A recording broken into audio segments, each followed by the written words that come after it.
अस्सलामुअलैकुम वरहमतुल्लाहि वबरकातुहू। दोस्तों, હું ઇમ્તિયાઝ પઠાણ આજે એક ડેલિગેશન મને મળવા આવ્યું છે અને એ ડેલિગેશનને મળી અને મને એ વાતનો અહેસાસ થયો કે આ વાત લોકો વચ્ચે જવી જોઈએ, જેના માટે કરીને આજે આપની વચ્ચે રૂબરૂ થવાનો મકસદ એ છે કે સૈયદ મદદ ગ્રુપ કરીને એક બીજથી શરૂ થયેલી એક મુવમેન્ટ, અને આ મુવમેન્ટે અત્યાર સુધીમાં કંઈક એવા કામ કરીને બતાવ્યા કે જેમાં અહેલે બેત, આલે રસૂલ અને સાદાતોની મદદ માટે કરીને એમણે ઘણી અપીલો આપી.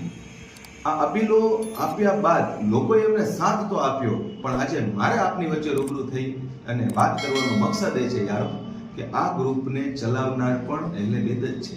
આ ગ્રુપના ફાઉન્ડરો પણ સાદાતો છે, એટલે આ ગ્રુપની ઉપર શંકા કરવાનો કોઈ સવાલ નથી. સાથે સાથે આ ગ્રુપના ફાઉન્ડર સૈયદ જાવેદ બાપુએ ખૂબ મહેનત કરી અને ઘણા બધા સાથીઓને એમના ગ્રુપની અંદર જોડી અને અહેલે બેત, સાદાતે કિરામ અને ખાસ કરીને આલે રસૂલ જે હોય છે એમને કોઈ મદદની જરૂર હોય ત્યારે એ સૌથી વધારે મુશ્કેલી અનુભવતા હોય, કારણ કે જેના ખૂનની અંદર આપવાનું લખેલું છે, જેના ખૂનની અંદર જેનું માઇન્ડસેટ જ આપવા માટેનું છે, એ ક્યારેય માંગી તો શકે જ નહીં. પણ જ્યારે ક્યારેય મજબૂરી હોય તો પોતે પોતાના ભાઈને કહેવા માટે પણ ક્યાંક અચકાઈને એ માટે કરીને આ મુવમેન્ટને શરૂ કરવામાં આવી છે. તો યારો, આપ સૌને મારી વિનંતી છે કે આ જે મુહિમ છે તેને સાથ આપો, સહકાર આપો. નીચે આપેલા નંબર ઉપર વધુ વિગત મેળવો અને આ મુવમેન્ટમાં માત્ર ને માત્ર સાદાતોની જ મદદ થાય છે.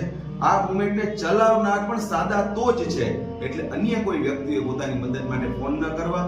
સાદાતે કિરામને ખાસ કરીને હું કહું છું કે જો આપ ખરા અર્થની અંદર જરૂરતમંદ હો, સાચા અર્થની અંદર આપને કોઈ મદદની જરૂર હોય તો બિલકુલ આ ગ્રુપનો સંપર્ક કરજો.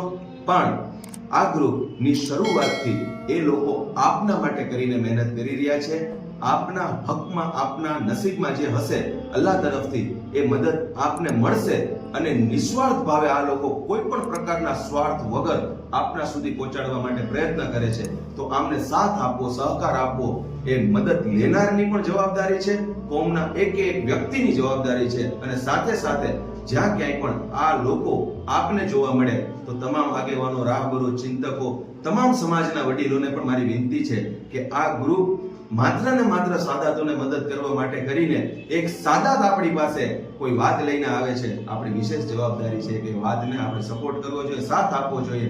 બીજું કંઈ નહીં તો એમને એપ્રિશિએટ કરવા જોઈએ, અને જે અલ્લાહે આપણને આપ્યું છે ફૂલની તો ફૂલની પાકડી, એમાં મદદરૂપ થઈ અને સાદાતોને જે કંઈ પણ મદદની જરૂર છે એમાં આપણે એમને મદદરૂપ થઈએ. અલ્લાહે એક કાબિલ આપણને બનાવ્યા છે, કારણ કે આપણી કોઈ તાકાત કે ઓકાત નથી એને આપીએ, પણ આ વ્યવસ્થાના ભાગરૂપે આજે જ્યારે પૈસો જ સમાજમાં ચાલી રહ્યો છે ત્યારે ક્યાંક નાની મોટી જરૂરિયાત માટે કોઈ એવા સાદાત પોતે મૂંઝાય નહીં, કોઈ એવા સાદાતના બાળકો એજ્યુકેશનમાં પાછળ ન રહી જાય, કોઈ એવા સાદાત બીમારીમાં હોય અને ઈલાજથી પાછળ ન રહી જાય. આવી તમામ બાબતોની અંદર આપણે ખંભેથી ખંભો મિલાવીને આપણે સૌ એકબીજાને સાથે છીએ. આ હિંમત આપવાની આપણી જવાબદારી છે યારો.